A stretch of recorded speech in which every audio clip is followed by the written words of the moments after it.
Aloha to the small and few percentage that will watch this video. Fred Lawerance and I, Ethan, will be talking to you about Peter Elbow's book, Writing with Power. We will be discussing chapter 24 of his book, Options for Getting Feedback. Some points we will cover will be how readers should give feedback, as well as how writers should ask for and accept feedback. The first question that arises about feedback is whether I should go to multiple people or one person. It depends on what you're searching for. Do you want the opinion from the entirety of the school's football team, or are you just looking for the opinion of the quarterback? If you do not have a specific preference, then it is good to know the pros and cons to each. If you want to know how your words will affect readers, then you can't trust feedback from just one person. On one hand, they only have the ability to give you the opinion of only themselves and no one else. The reaction can be vastly different from someone else's and may be unreliable if it's the only one considered. On the other hand, talking to a single person is good if you want to have a discussion about the topic you have been writing on and then get new insight on how to improve your piece. With one person, it is better to not look at how successful your piece of writing is rather than just to have a conversation about it and gain new knowledge.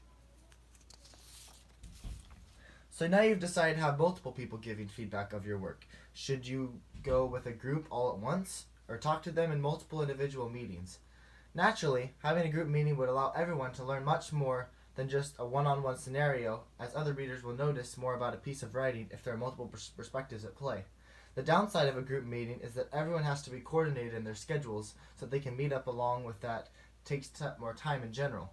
Talking in a one-on-one is best for people who hate groups, as they may give you lots of good feedback that they wouldn't have given if they were in a group setting. It would also allow each individual person to develop their own thoughts without the influence of others. Who to get feedback from? It's usually good if you give feedback over and over by the same person or people, because every time they do give you feedback, they get better and better at it. It even makes it all the better if that individual you want wants to give feedback on their writing as well, creating a symbiotic relation. As for getting feedback from only once from a person, it's best to look for someone which may be a generalization of the audience you are targeting.